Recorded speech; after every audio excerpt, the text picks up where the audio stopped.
Olá, pessoal. Bom dia, boa tarde, boa noite. Estamos aqui mais uma vez com nossos comentários de quinta. E hoje a gente vai trazer mais um caso do STJ, agora de relatoria do ministro convocado, desembargador convocado do TRF1, o ministro João Batista Moreira. O caso em questão que vai entrar na tela agora é o agravo regimental no recurso em habeas corpus número 17.0036 de Minas Gerais, onde o agravante é Ezequiel dos Anjos Oliveira e o advogado é a Defensoria Pública de Minas Gerais. Aqui a gente trazendo muitos casos onde a Defensoria Pública ela é a impetrante, né, dos recursos e dos habeas corpus e das ações de impugnação, né? O caso em questão, ele trata sobre a possibilidade ou não da prisão preventiva quando a citação é feita por meio editalício, né, por meio de edital, lá configurado no artigo 366 do Código de Processo Penal. Então, se o simples fato de o indivíduo não ser encontrado, né, o réu não ser encontrado, né, após o recebimento da denúncia, no endereço que tiver lá nos autos, se isso justifica ou não a prisão preventiva, né, após a citação dele por edital, né, André? Exato. Essa decisão ela nos chamou a atenção da nossa curadoria especializada, porque já vimos alguns casos parecidos aqui em Maceió, temos inclusive clientes nessa situação, que ela cria uma espécie de automatismo prisional indesejável, inadequado. Eu acho super interessante, para não trazer outro tipo de adjetivo, Marcos, o fato de que, por mais que as reformas elas tentem exaustivamente colocar a prisão preventiva como extrema ratio, e a reforma de 2011, particularmente, ela deixa isso assim, é cristalino. Você começa a ler ali, é cristalino como a prisão preventiva ela deveria ser excepcional. Mas a lei ela tem uma dificuldade muito grande, não só essa, mas em geral, de tentar romper com a cultura. É uma cultura punitivista, uma cultura de encarceramento, que mais uma vez dá as caras na decisão aqui em questão. O cidadão aqui, o Ezequiel dos Anjos Oliveira, ele está sendo acusado de crime de tráfico de drogas, é o 33 com o 40, mas a situação dele é que ele foi ouvido em delegacia e foi liberado pelo próprio delegado. Então, a defesa aqui ela traz basicamente 4 razões para justificar a liberdade dele: a ausência da fundamentação suficiente para justificar a segregação cautelar, condições pessoais favoráveis, o fato de o réu não ser encontrado no endereço por ele fornecido não se confunde com a noção de foragido e a desproporcionalidade da prisão frente ao regime a ser imposto em eventual condenação. Então vamos lá. Ausência de fundamentação suficiente. A gente sabe que, infelizmente, uma boa parte das decisões prisionais são decisões que têm aquela fundamentação pasteurizada, repetida reiteradamente e avalizada pelo tribunal. Então, por mais que você pegue lá uma decisão que ela não vai se amoldar ao caso concreto, que é outra tentativa hercúlea da lei fazer com que se amolde, e mesmo assim não se consegue, né? E aí poderíamos aqui ficar especulando o número de processos, a sobrecarga de trabalho, não teria como fazer essa particularização devida, mas não é feita. A lei exige, o fato é esse, a lei exige e não é feita. Então você tem a decisão com a fundamentação pasteurizada. Condições pessoais favoráveis.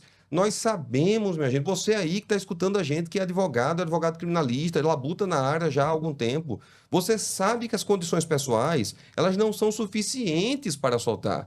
Mas a gente sabe também que são argumentos a mais que não podem ser usados ao gosto do juiz. Quando o juiz quer, como a gente viu no episódio anterior, quando o juiz quer, ele usa as condições pessoais para justificar a decretação. Mas beleza, então a gente está usando, ou eles estão usando aqui também para justificar a não, né, decretação de prisão. E aí o cerne da questão, o fato de o réu não ser encontrado no endereço por ele fornecido. Ora, se ele foi ouvido em delegacia e liberado pelo próprio delegado e não havia nenhuma condicionante, né, nenhuma determinação, nenhuma intimação para que ele fornecesse um novo endereço, a citação editalícia não respondida, ela jamais poderia justificar por si só a decretação de um mandado de prisão. Porque de um mandado de prisão, o que é que a gente está percebendo aqui? Se agarrar à ficção jurídica de que as pessoas leem edital. As pessoas não leem edital. O edital, ele justamente entra como uma citação, uma intimação ficta, porque ela é a necessidade de o sistema criar meios de tentar fechar arestas, né? E deixar ali uma reticência, um ponto e vírgula, ou um ponto esperando uma continuidade.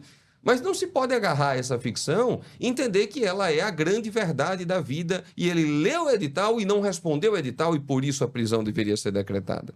Então, a própria corte, e aqui o desembargador convocado deixa claro, tem jurisprudência pacífica, além de agregar aqui também extrato de doutrina, Eugênio Pacelli de Oliveira e Douglas Fischer, de que isso não justificaria a prisão preventiva por si só, e é o que foi feito aqui, né, Marcos?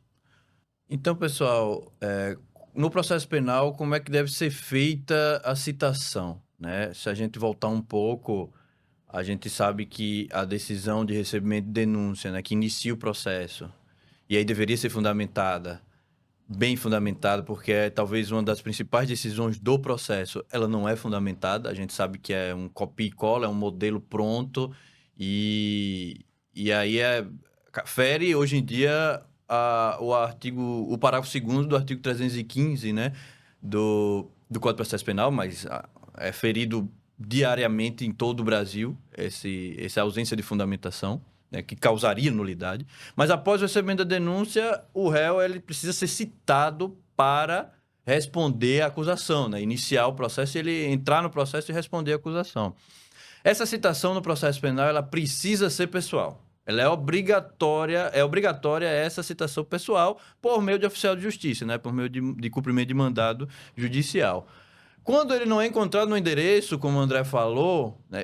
E ainda tem outro detalhe, né? Ele precisa a justiça, junto com o Ministério Público, enfim, ir atrás de outros endereços que o réu, né? O agora réu poderia estar, porque nesse caso concreto, especificamente, ele foi para a delegacia depois. Veja, ele não é que ele sumiu e nem depois na delegacia, nem fez o depoimento na delegacia. Não, ele depois na delegacia, estava lá com o endereço, ele pode ter mudado de endereço e não era obrigado a dizer porque ele não era nada, ele era investigado na época, ele não estava em liberdade provisória, ele era livre para fazer o que ele quisesse, não era obrigado a chegar para a justiça, para a polícia e dizer, mudei de endereço agora. Não, ele simplesmente pode ter mudado de endereço porque conseguiu um emprego, enfim, por infinitas possibilidades. E aí, depois que foi recebida a denúncia e foi para o cumprimento de mandado de citação, ele pode ter mudado de endereço.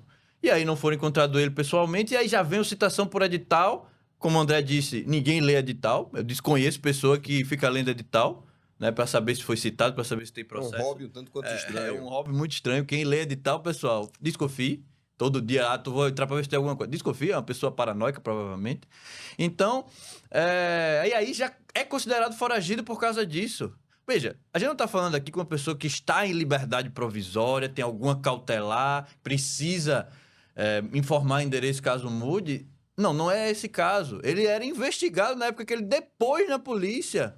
Então, ele poderia mudar, ele poderia fazer o que ele quisesse em relação à vida dele, mudar de país até se ele quisesse. Agora, pelo fato dele não ter sido encontrado pessoalmente, ter havido a citação por edital, né? A citação editalícia, ele ser considerado foragido e por causa disso ser decretado uma prisão preventiva, é aí onde entra a decisão, né, do ministro João Batista Moreira, dizendo que por si só isso não é suficiente para uma fundamentação de decretação de prisão preventiva. E digo mais, Marcos, eu vou trazer aqui a Baila, sociólogo de fundo de quintal, que mora dentro de mim. Veja, a gente não pode desconsiderar o fato de que o Código de Processo Penal, ele data de 1941. Então, as mudanças sociais, as mudanças políticas, todo um contexto modificado faz com que a necessidade de mudar a sua morada hoje, ela é diferente. Então, se formos nos concentrar na década de 40 ou década de 30, que fornece ali os elementos para se pensar o Código de 40, as pessoas tinham muito mais, uma fixação muito maior em um local devido a um emprego mais duradouro, mais estável, condições que faziam com que ele ou ela fincasse raízes mais permanentes.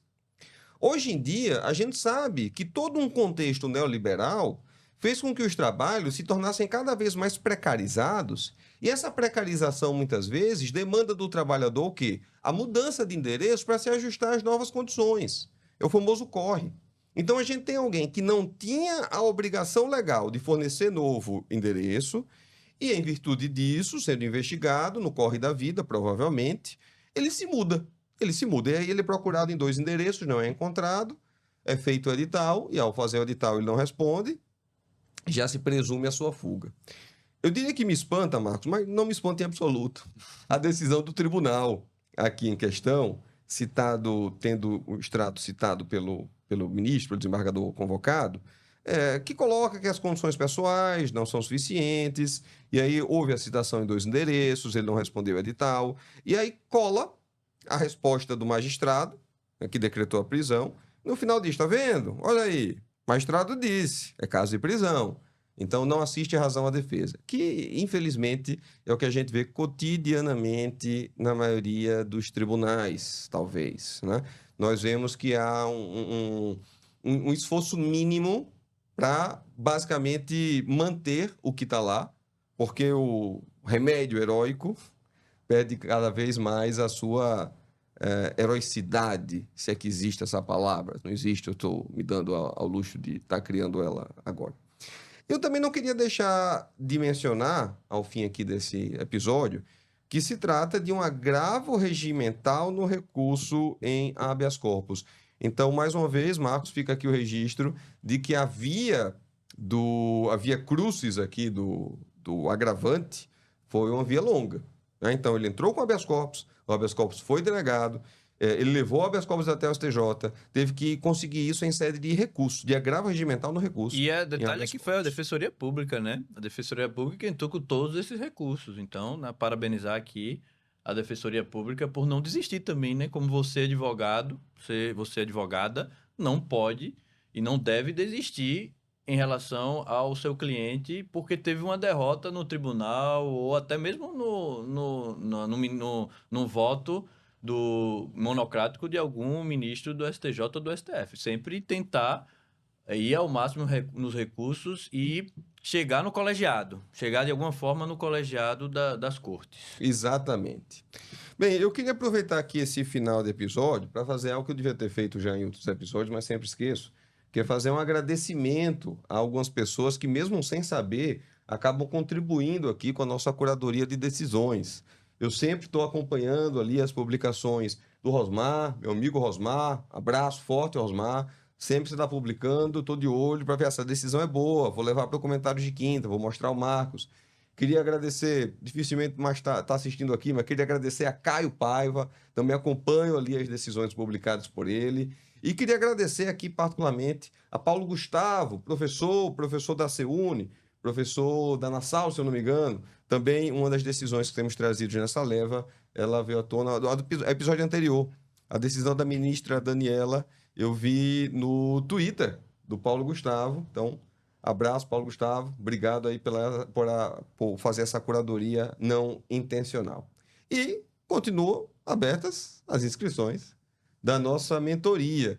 Quer dizer, na verdade, eu não sei nem se quando esse episódio for ao ar, continuar. Não vai estar. Não vai estar. Esquece o que eu falei. Não, você perdeu a oportunidade da sua vida de ter o melhor preparo para advogados criminais aqui de Alagoas.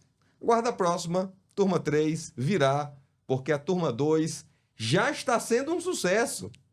Até mais. Tchau, pessoal. Até a próxima.